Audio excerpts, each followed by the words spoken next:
আসসালামু আলাইকুম রহমতুল্লাহি বরকাতুহু। সম্মানিত দর্শক, অবস্থা দৃষ্টি মনে হচ্ছে যে বাংলাদেশের সঙ্গে ভারতের যে সম্পর্ক গত ২ বছর ধরে যে শীতলতার স্তরে পৌঁছে গেছে, একেবারে জমে বরফ হয়ে গেছে।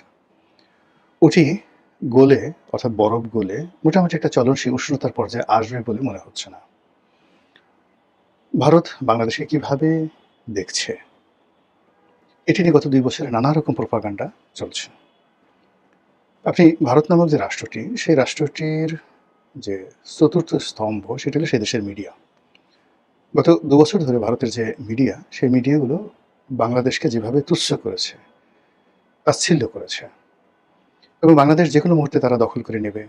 তারপর ডক্টর মোহাম্মদ ইউনূস থেকে শুরু করে যারা এই বিপ্লবী আছেন তাদেরকে কি করবে, এগুলো নিয়ে ভারতের পত্র-পত্রিকা, তাদের মিডিয়া যেভাবে হইচই করেছে, এতে করে স্পষ্টতই আমাদের মনে হয়েছে যে আমাদের সঙ্গে সমতার ভিত্তিতে কোনো সম্পর্ক তো দূরের কথা। শেখ হাসিনার জমানাতে যে অধীনতামূলক একটা মিত্রতা ছিল, সেই মিত্রতাটাও ভারত আসলে শুরু করতে চাচ্ছে না। এই গেল ১। ২ নম্বর হলো যে আওয়ামী লীগ সরকারের পতনের পর বাংলাদেশে একটা প্রবল ভারত বিরোধী জনমত দাঁড়িয়ে গিয়েছিল। বিভিন্ন সামাজিক মাধ্যমে যারা সোশ্যাল ইনফ্লুয়েন্সার আছে তাদের ক্রমাগত প্রচার এবং প্রোপাগান্ডার ফলে আমাদের মনে হতো বা এখন অনেকের মনে হচ্ছে যে আমাদের দেশটাকে রীতিমতো ভারত ফোকলা করে দিয়েছে। বাংলাদেশে ১ জন ২ জন নয়, কোটি কোটি মানুষ, জামাতপন্থী যারা মানুষ, তারা মনে করে আমাদের যে স্বাধীনতার সূত্রটা, স্বাধীনতার শুরুটা, এটা ৪৭ থেকে শুরু হয়েছে। তারা ১৯৭১ সনের যে মহান মুক্তিযুদ্ধ, এই মুক্তিযুদ্ধকে আসলে সম্মানের সাথে স্বীকার করতে চায় না। তারা যেটা বলে যে আমরা এটা পেয়ে গেছি, কিন্তু এতে আমাদের অনেক ক্ষতি হয়েছে। আর যদি পাকিস্তানের সঙ্গে আমরা একীভূত থাকতাম, এই দুটো বৃহৎ মুসলিম জনগোষ্ঠী মিলে আমাদের এখন প্রায় ৪০ কোটি আমরা থাকতাম এবং আমরা এখন পাকিস্তানের সঙ্গে থাকলে একটি পরমাণু শক্তিধর দেশে পরিণত হতাম। তো সেখানে আসলে ভারত চক্রান্ত করে আমাদেরকে আলাদা করে দিয়েছে এবং একটা অনাহত যুদ্ধ আমাদের ঘাড়ের উপর চাপিয়ে দিয়ে আমাদের এই সেন্ট্রাল ট্রেজারি থেকে তারা টাকা পয়সা লুট করেছে। তারপর আমাদের অস্ত্রশস্ত্র নিয়ে গেছে এবং এটাকে একটা তাবেদার রাষ্ট্র বানানোর জন্য, পরকীয় রাষ্ট্র বানানোর জন্য ভারত চেষ্টা করছে এবং এই যে প্রচার এবং প্রোপাগান্ডা, এটা আগে গোপনে গোপনে হতো, কিন্তু গত ২ বছর ধরে এটা একেবারে প্রকাশ্যে নির্লজ্জভাবে এই জিনিসটা করা হচ্ছে। ফলে কি হলো, হাজার হাজার ভারতীয় সৈন্য কিন্তু ১৯৭১ সনে মহান মুক্তিযুদ্ধে তারা শহীদ হয়েছেন বা নিহত হয়েছেন।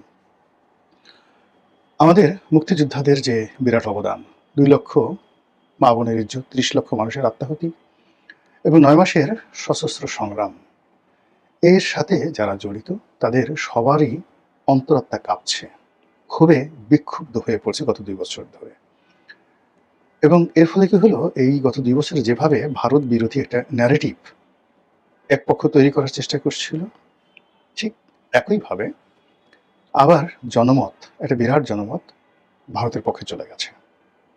এখন মনে করছে লোকজন মনে করছে আমাদের কলকাতা যাওয়া দরকার। আমাদের চিকিৎসার জন্য ভারতের বিকল্প নেই।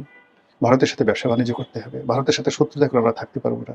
ভারত আমাদের কি ক্ষতি করেছে? শেখ হাসিনা আমাদেরকে কি গোলামির চুক্তিতে আবদ্ধ করেছে, সেই বিষয়গুলো আমাদের জানা দরকার। এগুলো বলে মূলত ভারতকে আবার সামনে আনার চেষ্টা করছে। অন্যদিকে যারা ভারত বিরোধী বক্তব্য দিতেন, তাদের কণ্ঠ ধীরে ধীরে থেমে যাচ্ছে।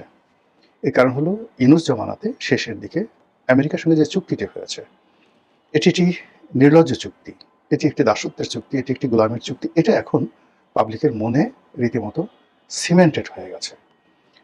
এখন আপনি যতই বলেন না কেন যে এটা একটা অপরিহার্য চুক্তি ছিল, এটা দরকার ছিল, এই চুক্তির ফলে বাংলাদেশের অনেক উপকার হয়েছে এবং মার্কিন শুল্ক নীতি নিয়ে ওই সময়টাতে ইন্দোনেশিয়া যে চুক্তি করেছে, ফিলিপিন যে চুক্তি করেছে, ভিয়েতনাম যে চুক্তি করেছে, তুলনামূলকভাবে এমনকি ভারত যে চুক্তি করেছে তার চেয়ে বাংলাদেশের চুক্তিটি ভালো ছিল বা এখনো ভালো আছে। এই কথাটা আসলে কাউকে বিশ্বাস করানো যাচ্ছে না। আমেরিকার এই চুক্তি বলার সঙ্গে সঙ্গে যে যার অবস্থান থেকে আসছে, প্রতিবাদ জানাচ্ছে, আর তাদের হাতের কাছে যা কিছু আছে, যারা এই চুক্তির পক্ষে কথা বলছে তাদেরকে সেটা দিয়ে তারা ট্রিটমেন্ট দিতে চাচ্ছে। কার হাতে যদি জুতা থাকে, কার হাতে যদি ঝাড়ু থাকে, কার হাতে যদি অন্য কিছু না থাকে, তাহলে যারা এই কথা বলছে তাদের নাক ধরে টানতে চাচ্ছে, কান ধরে মলে দিতে চাচ্ছে, তারপর শেষে গুদগুদি পেটের মধ্যে একটু সুসুই দিতে চাচ্ছে, ঠাট্টা করতেছে, মস্করা করতেছে, ওরে আমার আমেরিকান দালাল রে, ওরে আমার আমেরিকান দালাল রে, এই ধরনের কথাবার্তা বলতে চাচ্ছে। ফলে এই যে আমেরিকা বিরোধী একটা জনমত তৈরি হয়েছে, এই জনমতটা ভারত বিরোধী জনমতের চাইতে এখন আরো বেশি প্রবল আকার ধারণ করেছে। ফলে নতুন যে সরকার, সেই নতুন সরকার মূলত এই মুহূর্তে চীন ছাড়া অন্য কোনো নিরাপদ কোনো দেশ পাচ্ছে না যার সঙ্গে বন্ধুত্ব করা যায়। যেমন ধরুন পাকিস্তান। এখন পাকিস্তান তো আসলে আমাদেরকে কোনো সাহায্য করতে পারবে না। তারা হয়তো ২-৪টা পরমাণু বোমা আপনাকে বানিয়ে দিতে পারবে। তাদের কিছু জঙ্গি আমাদের দেশে পাঠিয়ে দিতে পারবে। তাদের কিছু আনার পাঠিয়ে দিতে পারবে ইত্যাদি। কিন্তু আল্টিমেটলি যে দেশটি এখন নিজেরা দেউলিয়া হতে বসেছে, যে দেশের ৩টি প্রদেশ, ভারতের সাথে পাঞ্জাব, আফগানিস্তানের সাথে তাদের যে সীমান্ত রয়েছে, উত্তর-পশ্চিম সীমান্ত প্রদেশ, আর আফগানিস্তান এবং ইরানের সাথে যে সীমান্ত রয়েছে বেলুচিস্তান, এটা নিয়ে মারাত্মক সমস্যা চলছে। সমস্যা চলছে কাশ্মীর নিয়ে। তারপর তাদের যে ফাইন্যান্সিয়াল অবস্থা, এটা বলার মতো নয়। তো সেখানে বাংলাদেশে আসলে তারা কী করবে? কিচ্ছু করার নেই। আমরা শুধুমাত্র নিজেদের আবেগের বশে পাকিস্তানের চাঁদতারা দিয়ে, পাকিস্তানকে নিয়ে গল্প কবিতা সারা জাহাসে আচ্ছা, পাকিস্তান হামারা, মানে হিন্দুস্তানের ভারতের যে জাতীয় সঙ্গীত আল্লামা ইকবালের, সেটার মতো করে আমরা সেই পাকিস্তানের পক্ষে গান গাইতে পারি, কিন্তু আসলে সেইটা আমাদের কিছুই করতে পারবে না। অন্যদিকে আমেরিকার সাথে যে বন্ধুত্ব, আমেরিকা এবং আমেরিকার যারা সাইডলাইনে অন্য যে সকল রাষ্ট্র রয়েছে, যেমন জাপানের সাথে কিন্তু আমাদের সম্পর্কটা ভালো না হয়ে আরও এই জমানাতে, ইনুস জমানা থেকে এই পর্যন্ত সম্পর্ক আরও খারাপ হয়ে গেছে। জাপান যে সকল প্রজেক্টে টাকা দিয়েছিল, জাইকা, বিশেষ করে এই যে মেট্রো রেলে তারা যে টাকা দিয়েছে, এটা নিয়ে বিভিন্ন সময় নানা রকম অপপ্রচার এবং সরকার নানা রকম কথাবার্তা বলার কারণে জাপান বেঁকে বসেছে। তারা এখন মেট্রো রেলে টাকা দিতে চাচ্ছে না। এদিকে আমাদের যে সেই জাপানি অর্থায়নে যেটা হয়েছে বিমানবন্দরের 3rd টার্মিনাল, সেই 3rd টার্মিনাল নিয়ে নানা রকম অপপ্রচার করার ফলে জাপান এখানে বিক্ষুব্ধ হয়ে গেছে। জাপানের সাথে আমাদের আসলে সেই সম্পর্কটা এখন আর আগের মতো নেই। এই গেল ধরেন জাপানের অবস্থা। এরপর যদি আপনি সৌদি আরবের কথা চিন্তা করেন, এখন সৌদি আরবের সাথে আমরা রাতারাতি কিন্তু কোনো বন্ধুত্ব তৈরি করতে পারছি না, কোনো অবস্থাতেই বন্ধুত্ব তৈরি করতে পারছি না। এর বাইরে যেটি হচ্ছে সেটি হলো ভারত। এখন সরকার বুঝতে পারছে যে ভারতের সাথে সম্পর্ক করা দরকার, কিন্তু সার্বিক পরিস্থিতির কারণে ভারতের সাথে তারা কোনো বন্ধুত্ব করতে পারছে না। ফলে এখন একমাত্র চীন হলো বাংলাদেশের জন্য নিরাপদ। কিন্তু চীন তো আসলে যে লজিস্টিক সাপোর্টগুলো আমাদের দরকার এই মুহূর্তে, আমেরিকাকে মোকাবেলা করার জন্য, ভারতকে মোকাবেলা করার জন্য যে ধরনের লজিস্টিক সাপোর্ট দরকার, সেই লজিস্টিক সাপোর্ট আমরা চীন থেকে পাবো না। আমরা তাদের কাছ থেকে ফাইন্যান্সিয়াল এইড পাবো, প্রজেক্ট পাবো, কিন্তু আমাদের পলিটিক্যাল যে শেল্টার দরকার, তারপর আমাদের যে মিলিটারি শেল্টার দরকার, ভারতের কূটনীতিকে মোকাবেলা করার জন্য যা কিছু দরকার, সেটা আমরা পাচ্ছি না। অন্যদিকে ভারতের যারা কর্তা ব্যক্তি রয়েছেন, তারা বাংলাদেশের যে বিষয়গুলো কতটা সিরিয়াসলি দেখেছেন, যে বাংলাদেশে তারা একজন রাষ্ট্রদূত পাঠিয়েছেন, জনাব দীনেশ ত্রিবেদী। তো এই যে জনাব দীনেশ ত্রিবেদী, তিনি আসছেন কিন্তু কোনো সুবিধা করতে পারছেন না।